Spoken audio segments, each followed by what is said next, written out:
kaufen das Fahrzeug unbesichtigt.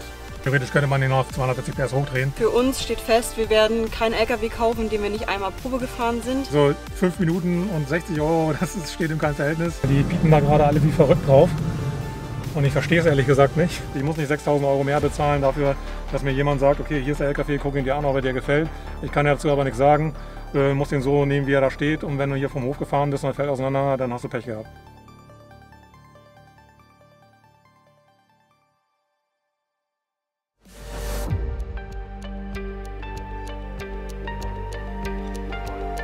Rost ganz einfach mal überlackiert. Was macht mir jetzt Sorge? Motor, Getriebe. Außen hui und innen pfui, ne? Ist eine never-ending Story.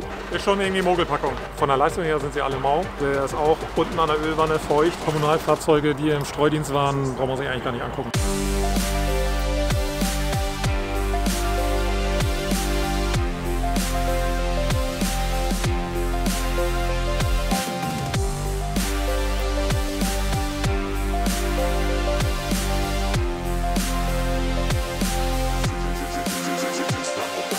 Wir haben da jetzt so einen typischen Verkäufer, würde ich sagen, kennengelernt. Der wurde aufgehübscht. Beide kaputten müssen komplett ersetzt werden. Das ist immer ärgerlich sowas. Das ist halt Rostfraß. Da kommt Öl raus, das heißt der Kompressor ist durch. Nee, der Iveco wird es nicht werden. Also für sich stelle ich mir jetzt gerade die Frage, ob ich hier jetzt gerade aufhöre. Diese Entscheidung ist nicht so einfach. Da erlebst du was.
Willkommen in einem neuen Video von uns. Wir sind heute auf dem Weg nach Bochum. Da wollen wir uns einen Feuerwehr-LKW wieder angucken, ein Mercedes. Den haben wir dieses Mal auf einer Auktionsplattform gefunden. Und es gibt dazu ein Wertgutachten von der DEKRA, das las ich ganz gut. Und ja, wir sind jetzt auf dem Weg, wir haben noch eine Stunde Fahrt vor uns. Und dann wollen wir uns den LKW mal angucken und dann überlegen wir, ob wir auf den LKW bieten werden.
Die morgendliche Müdigkeit ist abgefallen. 4 Stunden sind wir gefahren. Jetzt habe ich auch wieder gute Laune. Ich habe mir den LKW angeguckt. Ich bin von vorne bis hinten einmal drunter durchgekrochen. Ich habe extra dafür noch ein Rollbrett gebaut, also aus dem Baumarkt, Rollen und Bretter, damit ich da vernünftig mir das angucken kann. Leider konnten wir das nicht filmen, weil das halt hier Behörde ist. Das wollte er nicht und es ist auch okay. Deswegen kann ich es euch jetzt erstmal nur erzählen. Wir haben aber trotzdem ein paar Bilder gemacht, da wo es halt ging, um euch das so ein bisschen zu illustrieren. So, also ich habe mir den erstmal von unten angeguckt und von außen, so wie er da stand, fand ich es schon mal toll. Es hieß, der hat irgendwie Beulen und Kratzer. Das fand ich irgendwie überhaupt nicht schlimm. Das war für mich jetzt erstmal überhaupt kein Thema. Und dann bin ich drunter gegangen, habe mir den angeguckt und war erstmal total begeistert. Also so wenig Rost hatte ich an keinen der LKWs gesehen, die ich bis jetzt besichtigt hatte. Und dann bin ich nach hinten weiter durch, bis ich dann die Antriebswelle für die Hinterachse angefasst hatte und dann auf Höhe des Verteilersgetriebes da einmal dran gerüttelt habe. Und da war richtig viel Spiel da drin. Also richtig viel. Also mehr noch als bei unserem Renault. Und da dachte ich schon so, oh, ist das gut. Jetzt würde ich sagen, okay, bei unserem Renault ist gar nichts dagegen. Ne? So, also da gefiel er mir dann nicht mehr so gut. Und das ist irgendwie auch sowas, was sich so durchzieht durch die ganzen Besichtigungen. Wir gucken uns die LKWs an und irgendwie ist bis jetzt dann doch noch immer irgendwie was dran. Na gut, aber ich habe jetzt vorweggegriffen. Also 0 Rost, der hat wirklich fast gar keinen Rost. Da muss man nichts machen an dem Rahmen, es sei denn, man will ihn halt konservieren, damit er auch so schön bleibt. Steht wunderschön da. Ich habe an den Achsen, an den Hinterachse, da war nichts feucht, also da kam jetzt kein Öl raus. So, und das, was mir bei den Mercedes aber aufgefallen ist, das haben die anscheinend irgendwie alle, weil das ist ja mittlerweile der dritte, den ich mir angeguckt habe. Er ist an der Ölwanne unten feucht, also der Motorblock, da schwitzt das an der Ölwanne irgendwo raus, aber auch oben irgendwo, es kommt von oben auch ein bisschen was runter. Und am Schaltgetriebe, da ist er auch so ein bisschen feucht drunter. Das haben die alle. Also das muss irgendwie eine Krankheit sein. Gut, die sind jetzt auch 30 Jahre alt, aber ist ja schon auffällig, dass sie das irgendwie alle haben. Gut, hing kein Tropfen drunter, von daher muss man dann vielleicht auch einfach sagen, okay, er kommt ja so auch durch den TÜV. Also ist ja so auch durch den TÜV gekommen, der hat ja noch ein Jahr. Und ich glaube nicht, dass die Feuerwehr den da jetzt super sauber geputzt hat. Na gut, man weiß es nicht. Ja, aber jetzt mal zu meiner Liste. Ich versuche es jetzt mal kurz zu machen. Also, was habe ich noch gefunden? So, Kupplungsflüssigkeit, die ist unter Minimum gewesen. Da weiß ich jetzt nicht, ob der Kupplungszylinder ein Problem hat. Da habe ich jetzt nichts gesehen.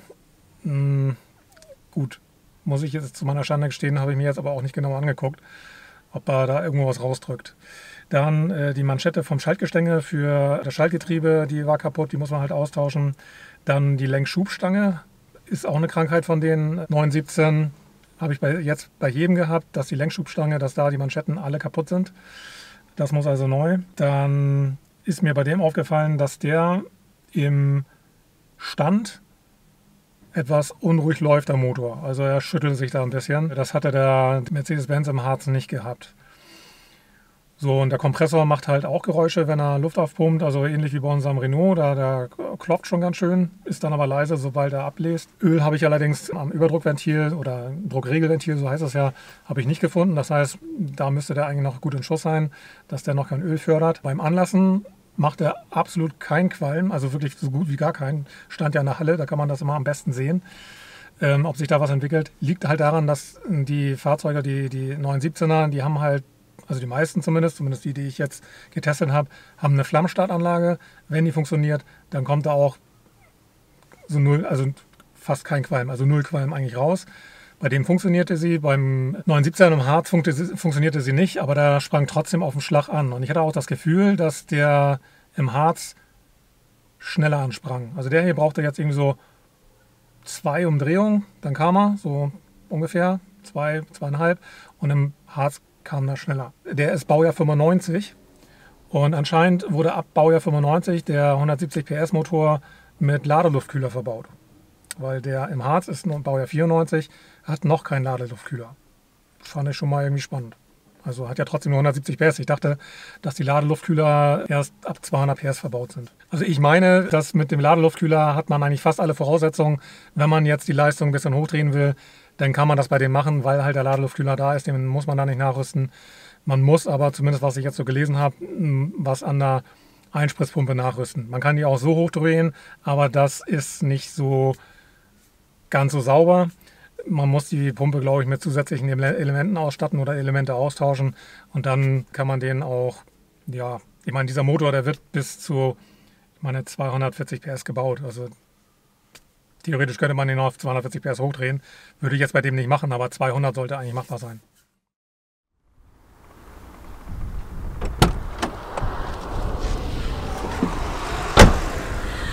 Ich komme gerade von der Zulassungsbehörde und zwar wollen wir den LKW ja Probe fahren und die Feuerwehr hat keine roten Nummern. Wir haben gelernt, rote Nummern bekommt man nur, wenn man entweder ein Händler ist oder eine Autowerkstatt besitzt. Als Privatperson bekommt man keine roten Nummern. Und die einzige Möglichkeit, die wir jetzt haben, ist, dass wir eine Tageszulassung bei der Zulassungsstelle beantragen. Also Kurzzeitkennzeichen, ne? Genau, ein Kurzzeitkennzeichen und das haben wir jetzt getan für einen Tag. Sprich, also ja, was braucht man dafür? Man braucht eine EVB-Nummer, man braucht den Fahrzeugschein, man braucht eine Bestätigung vom Besitzer, wo das Fahrzeug gerade steht. Ja, und den TÜV-Bericht natürlich. Und dann bekommt man für einen Tag Kennzeichen und ja, jetzt können wir den LKW einmal Probe fahren, denn für uns steht fest, wir werden keinen LKW kaufen, den wir nicht einmal Probe gefahren sind. Die unterscheiden sich doch sehr extrem in ihrer Fahrweise, auch wenn das dasselbe Modell ist. Und ja, die ganze Geschichte kostet jetzt 62 €, nur dass wir mal 5 Minuten Probe fahren können, aber das Geld investieren wir werden keinen LKW blind kaufen. Genau, hinzufügen muss man noch, dass man auch für länger das Kurzzeitkennzeichen haben kann. Bis zu 5 Tage. 7, glaube ich sogar. 7 sogar? Okay, ja. 7 sogar. Ja, hat ganz unkompliziert funktioniert. Wir wussten ja vorher, wir haben vorher bei der Zulassungsstelle angerufen, was für Unterlagen wir brauchen. Das hat die Feuerwehr uns zur Verfügung gestellt. Und ja, jetzt können wir eine Probefahrt machen. Ich wollte noch mal eine Sache zu dem Thema Ersteigerung, also dass wir uns jetzt ein Fahrzeug angucken, was man ersteigern kann, dazu sagen. Das hat die besondere Bewandtnis. Wir haben halt bisher uns Fahrzeuge angeguckt, die man so über den Gebrauchtwarenmarkt halt erstehen kann, normal über Händler oder von Privatpersonen.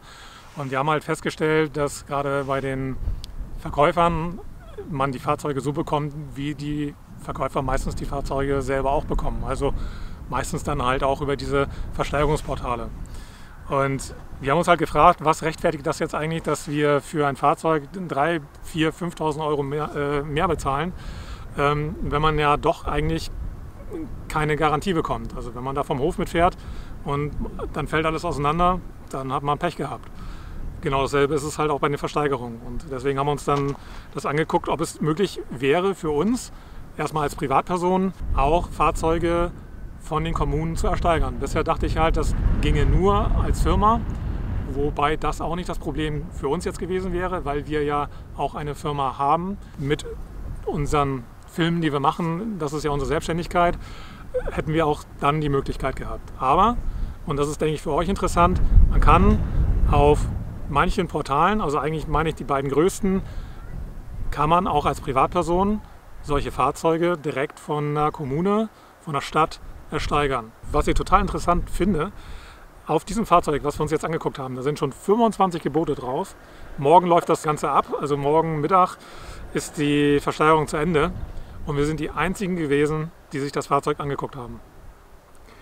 Also das bedeutet, dass wenn da Händler hinter sind, und davon gehe ich jetzt mal aus, die kaufen das Fahrzeug unbesichtigt. Und die Händler, die meisten Händler, die ich kennengelernt habe, verkaufen das Fahrzeug auch so weiter. Das gibt dann zu denken.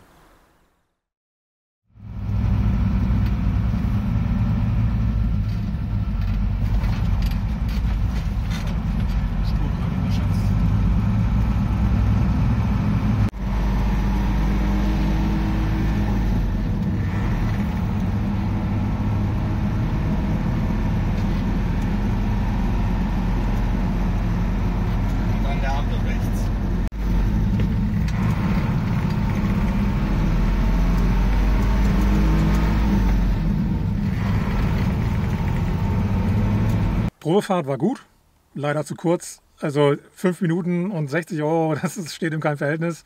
Er wollte sich leider nicht darauf einlassen, dass wir noch ein bisschen länger fahren. Finde ich ein bisschen schade, weil dem Fahrzeug oder der Versteigerung tut das jetzt keinen Abbruch. Das ist den Leuten egal, ob der jetzt 20 Kilometer mehr drauf hat oder nicht. Ne? Nochmal zur Fahrerkabine vorweg. Die steht wesentlich besser da als die vom Harz, wo wir den ja auch schon richtig gut fanden. Da war nichts dran, also nichts, was mir aufgefallen ist. Alles sieht gut aus, die Matten unten, da ist nichts gebrochen, nichts alt. Auch die Einstiegsbereiche, das ist auch so ein, wie soll ich sagen, so eine Sollbruchstelle. Meistens irgendwie auf der Beifahrerseite komischerweise, dass die Stiegen da weggebrochen sind. Oder dass halt die Halterung da, wo man mit den Händen sich festhält, um sie hochzuziehen, dass das auch schon gebrochen ist. Das war alles nicht. Insgesamt steht er richtig gut da. Jetzt aber nochmal zur Probefahrt. Flammstartanlage war in Ordnung, ist gelaufen, fand ich gut. Ist ja auch nicht ganz unwichtig. Der Motor nagelt ein bisschen, also ein bisschen mehr als der 917 im Harz. Also ein bisschen, wie soll ich sagen, rauer. Schaltung, wie bei jedem Mercedes, butterweich, ließ sich richtig gut schalten. Ich habe das Gefühl gehabt, dass der ein bisschen besser beschleunigt, ein bisschen mehr von unten herauskommt und auch eine größere Drehzahlbandbreite hat, an der die Leistung anliegt irgendwie. Also die gleiche Leistung anliegt. Insgesamt von der Lautstärke in der Kabine, finde ich, ist der so ein bisschen zwischen dem im Harz, den wir richtig gut finden, der ist richtig schön leise, richtig schön smooth, und den im Bayreuth, der halt laut war, wo richtig, wie soll ich sagen, so ein Wummern in der Fahrerkabine war, so ganz unangenehme Frequenzen. Aber da lag der so ein bisschen dazwischen. War noch okay, war okay, so kann man sagen. Auf jeden Fall angenehmer als unser Renault. Angenehmer als unser Renault auf jeden Fall, ja genau. So, jetzt gucke ich nochmal auf meine Spickliste. Bremse, genau. Das fand ich interessant. Der ließ sich wesentlich besser dosieren. Also im Harz, da dachte ich, ich drücke da leicht drauf und wir kleben an der Frontscheibe. Richtig bissig. Sehr, sehr bissig.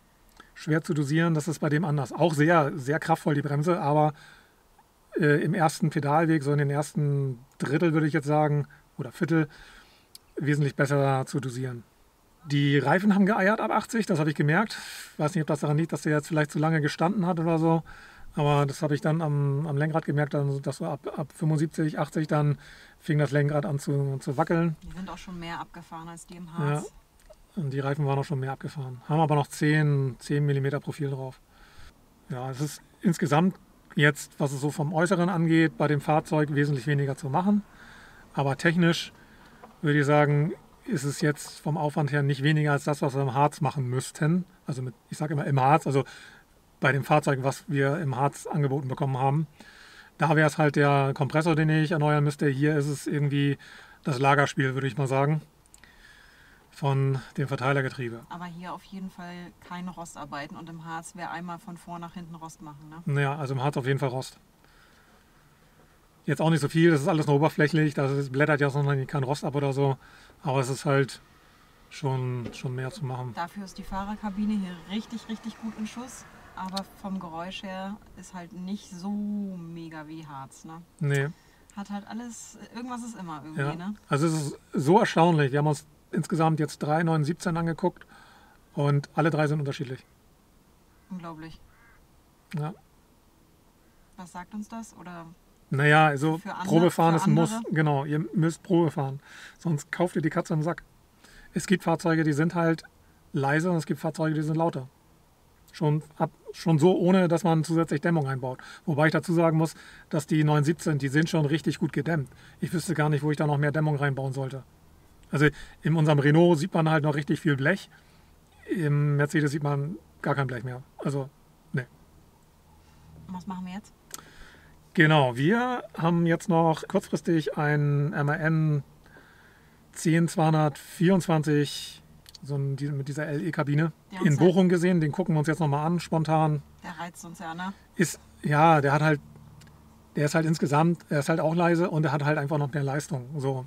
Und ist neuer. Das gefällt mir schon ganz gut.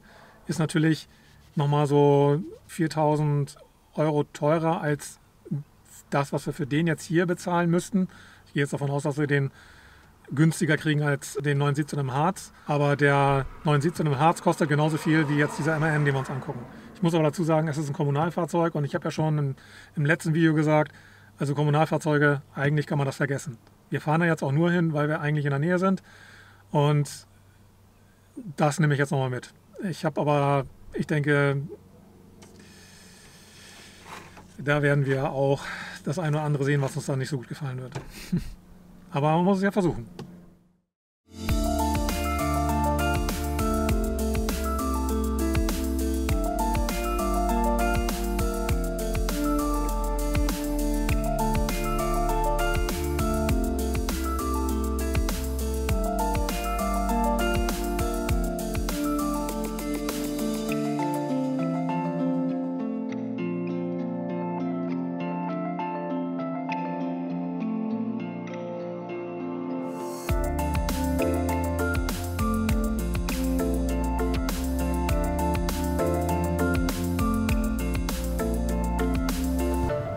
Also vorhin war ich mir ja noch nicht so ganz so klar, aber jetzt, ich weiß nicht, ich habe irgendwie gute Laune.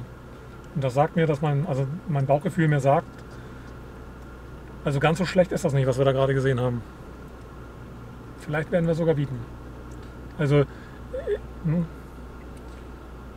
ich bin jetzt ein bisschen vorsichtiger geworden, weil ich war, nachdem wir den 917 im Harz gesehen haben, war ich auch mega enthusiastisch. Nach dem ersten Mal angucken und nach dem zweiten Mal angucken nicht mehr ganz so. Das kam aber daher, weil ich dann auch so viel Rost noch gesehen habe und dann plötzlich auch noch so andere Sachen, die irgendwie auch nicht mehr so ganz astrein waren. Zwar so Kleinigkeiten, aber Kleinigkeiten summieren sich dann ja zu einem Großen und Ganzen. Jetzt haben wir die Chance, so einen LKW wesentlich günstiger zu bekommen. Momentan stehen die Gebote bei 17.700 und bis morgen Mittag läuft das noch. Also ich rechne mir eine gute Chance aus, dass wir den für mindestens 20 kriegen könnten. So, vielleicht sogar günstiger. Wenn er mehr kosten wird, ja, müssten wir mal sehen. Das kann halt auch passieren, weil die bieten da gerade alle wie verrückt drauf. Und ich verstehe es ehrlich gesagt nicht. Weil keiner sich den angeguckt hat? Weil sich keiner den ersten angeguckt hat. Und zweitens hat der halt Beschädigungen, die ja auch mit auf den Bildern zu sehen sind. Während ein anderes Gebot, was wir gesehen hatten, wo wir leider zu spät dran waren, das ist dann schon abgelaufen. Ich hatte mir das aber gemerkt und habe nachträglich dann nochmal reingeguckt. Also ein anderes Gebot.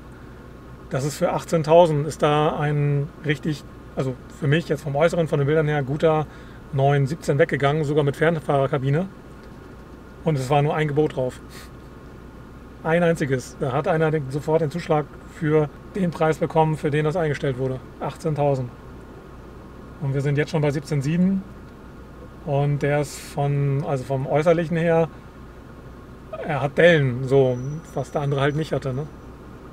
Aber eine kurze Kabine, das scheint wahrscheinlich das Argument zu sein. Ja, ich weiß nicht. Also viele mögen ja auch eine Fernfahrerkabine haben. Ich kann ich auch gut verstehen, weil man hat einfach mehr Platz nach hinten hin.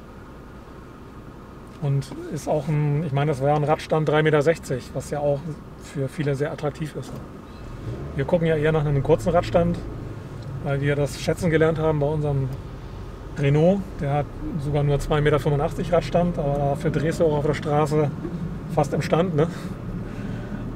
Auf der Stelle meine ich. Und auch für Griechenland ist das einfach total geil mit dem kurzen Radstand. Naja, also wir lieben es.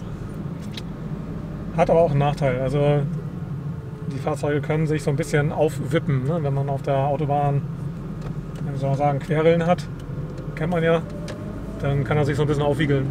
Das merkt man dann schon. Da sitzt man so ein bisschen da drin. Aber nicht ganz so schlimm wie bei den ganz kurzen Unimux. Naja. Ja, mal gucken. Irgendwie bin ich gut gelaunt.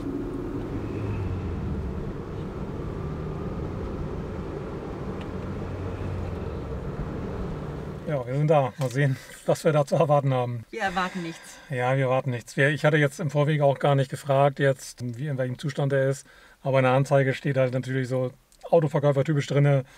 Traumwagen im besten Zustand und Luxus und mega und hast du nicht gesehen. Also wirklich, vielleicht müsst ihr euch das nochmal vorlesen. Das machen wir im Nachhinein, okay? Ja, klar, das machen wir im Nachhinein. Ich weiß nicht, ob wir da jetzt aufnehmen können, ich wahrscheinlich nicht, aber ich werde euch wieder berichten, wie der aussah. Wir machen auch zumindest Fotos davon. Ich erwarte, dass der ganz schön runtergerockt ist und ordentlich gelitten hat unter dem Salz der Straßen. Also vielleicht können wir hier dann nochmal das Ganze untermauern. Lasst die Finger von Kommunalfahrzeugen, dass wir das hier nochmal untermauern können. Also kommunal meine ich die Winterdienstfahrzeuge. Feuerwehr ist ja auch kommunal. Also lasst die Finger von Winterdienstfahrzeugen. Also davon hatte ich gesprochen vorhin. Lohnt sich einfach mal dazu investieren. Das hat jetzt 4 Euro gekostet. Brett 2 Euro, Rollen 2 Euro. Was ich beim nächsten Mal anders machen würde, ist, dass man die auch drehen kann. Weil so, sonst ist das nicht so ganz so beweglich darunter. Tut seinen Dienst.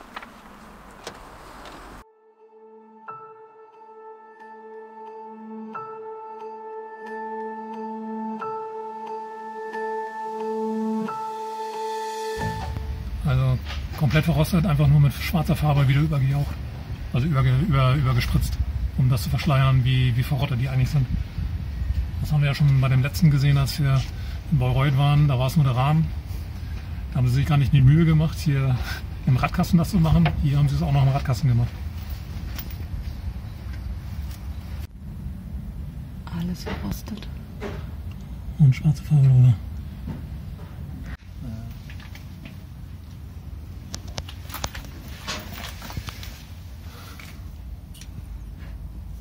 Also das hier zeigt eigentlich, wie es so in dem bestellt ist. Ne? Ja. Platz alles ab.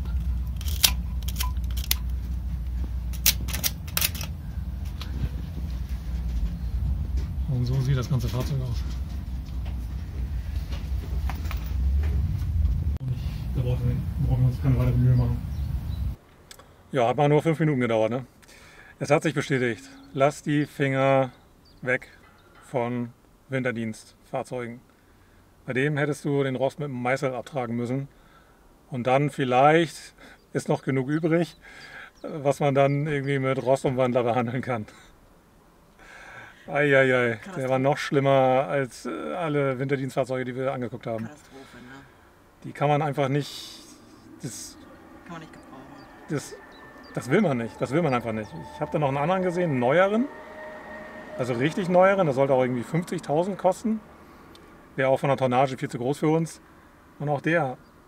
Also da haben sie sich nicht die Mühe gemacht, das über zu spritzen mit schwarzer Farbe. Da blättert der Rost wirklich in Scheiben runter. Was mich bei Händlern wirklich stört, ist zumindest was ich bis jetzt festgestellt habe. Das ist ja nur meine Erfahrung, das spiegelt ja nur meine Erfahrung wider.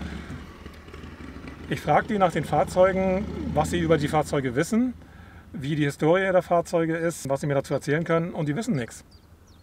Die können mir nichts dazu erzählen. Wozu brauche ich dann noch einen Händler? Also der Händler kauft sie von den Versteigerungen, vielleicht noch von Firmenauflösungen, wo sie die Fahrzeuge günstiger kriegen, okay. Aber dieser Preisunterschied, also das wird ja an den Kunden nicht weitergegeben. Sie verkaufen die Fahrzeuge ohne Garantie, das heißt, wenn man davon vom Hof fährt, dann ist das pures Glück, ob was passiert oder nicht. Ich frage mich wirklich, welche Berechtigung hat das? Außer, naja, die finden die Fahrzeuge und bieten sie dann an. Ich muss nicht 6.000 Euro mehr bezahlen dafür, dass mir jemand sagt, okay, hier ist der LKW, guck ihn dir an, ob er dir gefällt. Ich kann dazu aber nichts sagen. Muss den so nehmen, wie er da steht. Und wenn du hier vom Hof gefahren bist und er fällt auseinander, dann hast du Pech gehabt. Gelohnt hat sich das. Es war gut, dass wir den Mercedes gesehen haben. Es war auch gut, dass wir uns jetzt hier nochmal den MAN angeguckt haben. Für mich ist das jetzt komplett raus. Ich gucke mir keine weiteren Winterdienstfahrzeuge mehr an. Problem ist, man kriegt diese MANs einfach sonst nicht. Ich wüsste nicht, wo man die herkriegt. Ich habe bis jetzt bei der Feuerwehr habe ich keinen gefunden. Bei der Feuerwehr fahren sie, also wenn ich welche da gesehen habe, dann sind das die Vierzylinder mit 180 PS und die waren einfach nicht. Das ist für mich einfach nichts. Dann wird es wahrscheinlich kein MAN werden. Ne? Dann wird es wahrscheinlich kein MAN werden, ne. Ab nach Hause. Ab nach Hause.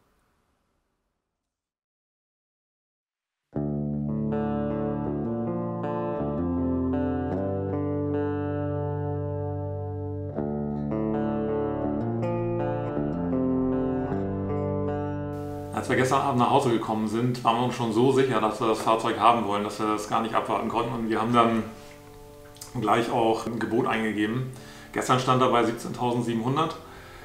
Das war das Höchstgebot des anderen Anbieters bis dahin. Dann haben wir 19.000 eingegeben als unser Maximalgebot. Und das Bietverfahren ist so automatisch. Es geht immer um 100 Schritte höher. Und es war 18.100 stehen geblieben. Im Moment sind wir Höchstbietender damit. Ich hoffe wirklich, dass wir da jetzt einen Schnapper machen mit. Das Ganze läuft noch eine Stunde, da kann noch viel passieren. Also nur mal so als Orientierung für euch, für diejenigen, die sich jetzt nicht so mit dem Fahrzeugmarkt und mit den Preisen auskennen. Wir wollen natürlich nur die vergleichen, die auch eine kurze Fahrerkabine haben, die um dasselbe Baujahr sind und die den kurzen Radstand haben. Und momentan gibt es da so 4, 5 am Markt, die angeboten werden. Es gibt zum Beispiel einen am Schliersee von einem Händler, der wird für 32.000 angeboten. Werte sind jetzt alles brutto. Dann gibt es einen in Göttingen, der wird für 41.000 vom Händler angeboten. Und dann haben wir noch einen, genau, mit dem haben wir schon telefoniert. Das ist ein privater Anbieter, der sitzt in München und der will für seinen 23.000 haben. Und den in Harz, das haben wir euch ja schon erzählt, der im Harz, auch ein Händler, der will jetzt noch 23.900 haben. Also so in dem Bereich befinden wir uns. Und wenn das mit 18.100 klappt, das wäre natürlich wirklich super, super genialer Preis.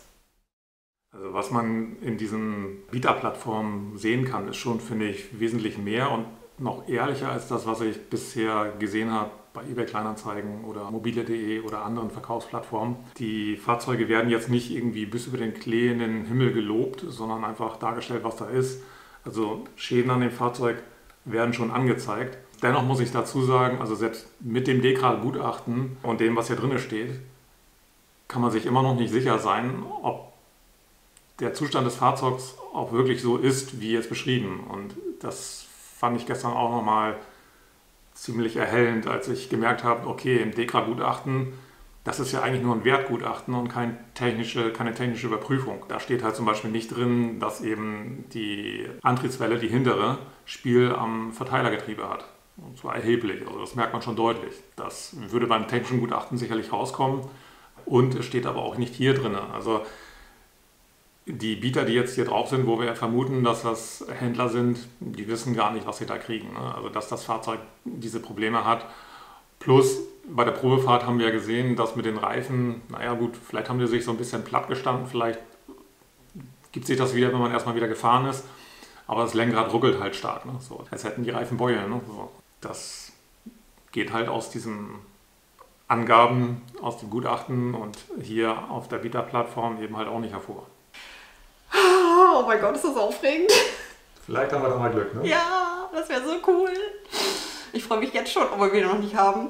Das ist irgendwie, ja, mega aufregend.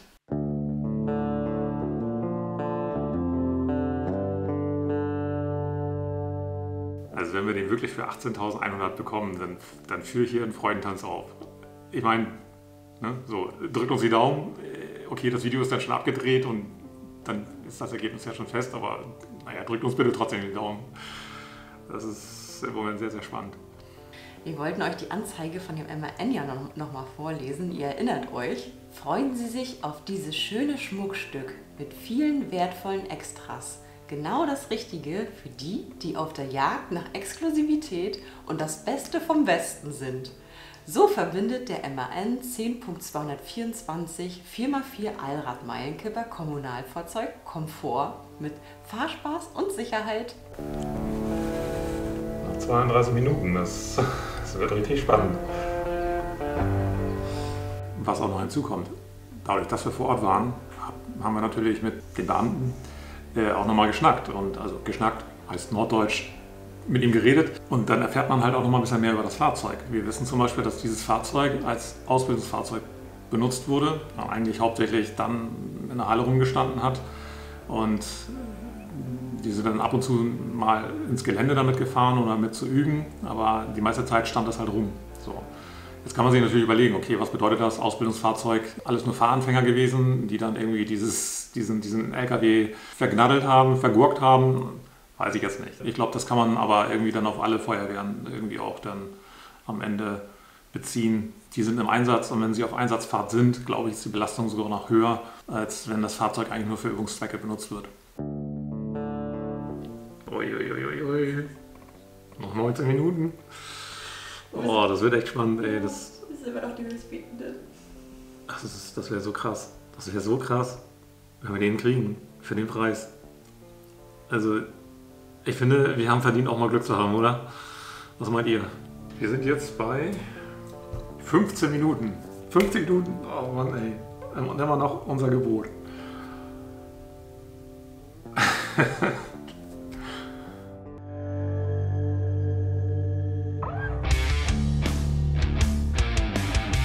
Scheiße. Was steht da jetzt? 19.1 steht da jetzt. Also er hat uns überboten. Verdammt. Na, müssen wir jetzt bieten. Ist aber ein ganz anderer. US. Man kann verschlüsselt die Bieter hier drin sehen. Und das ist ein Bieter, der bis jetzt noch gar nicht geboten hat. Krass. 19.1. Ja, müssen wir jetzt bieten. Ja. Wie viel geben wir? 20. 20. Mhm.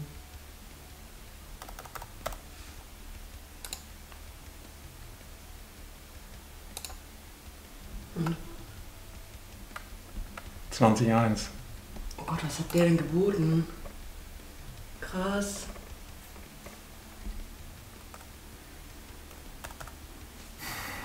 Fuck,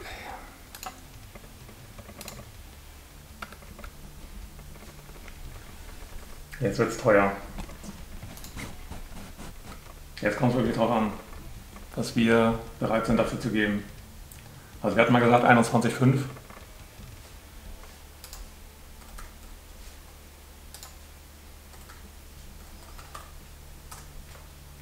Was hast du jetzt eingetippt? Ich würde jetzt 21,5 eingeben. Okay. Ist drüber. Krass.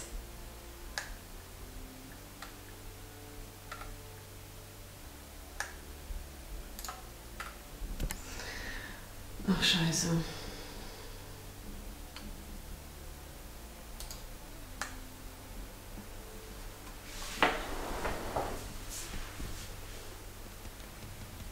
Oh Mann, oh Mann. Das hätte ich jetzt nicht erwartet. 21,5.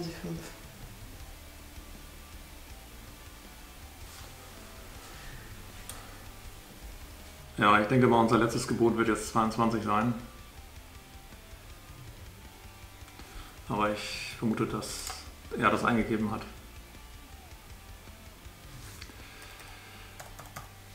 Ja. Ja, ist drüber. Was immer derjenige da, das ist für mich überhaupt, also Der hat sich das Fahrzeug nicht mal angeguckt, ne? das macht überhaupt keinen Sinn für mich. Krass. Ich kann jetzt 22,1 nochmal eingeben. Mal gucken, ob er bis 22 gegangen ist. Ja. Was ist jetzt? Ist 22 sehr gegangen? Ihr Gebot ist kleiner als das Minimalgebot. Also 22,2 wäre schon. Also er ist auf 22,1 gegangen. Also ich verstehe das nicht. Das kann einfach nicht sein. Das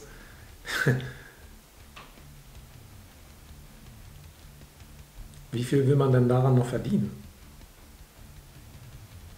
Na, sie kaufen den jetzt für 22,6 und stellen ihn für 30 rein.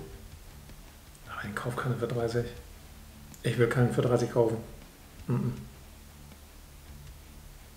Das ist so, das ist unlogisch. Vor allem ungesehen, ne? Ja. Ungesehen. 22.600. Ach, verdammt. Also, 1 Minute noch.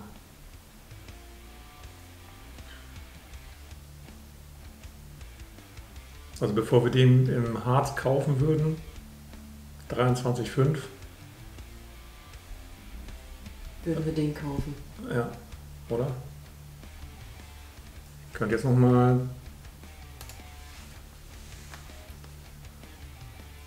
22,7 eingeben. Ja, gib mir mal ein. 100 Euro.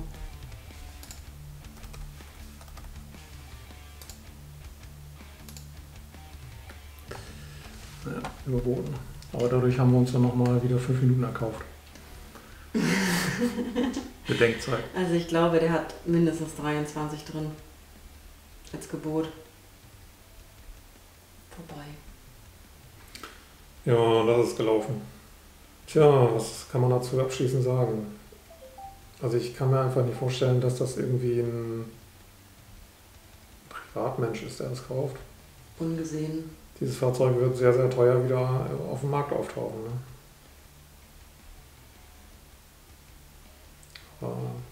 Also ich wäre nicht bereit, 26, 27, über 30.000 für so ein Fahrzeug auszugeben. Ey, man darf nicht vergessen, das sind halt alte Fahrzeuge, die zwar gut dastehen, aber irgendwas kommt da immer. Ne? So, also wir haben ja jetzt auch schon festgestellt, dass man was machen muss. Und auch keine kleinen Reparaturen jetzt bei denen, ne? Ja, wenn wirklich Verteilergetriebe, ich habe nochmal geguckt, das kann auf einen Lagerschaden hinweisen, was ich da gesehen habe. Das muss man dann schon mal machen, ne? Naja. Schade.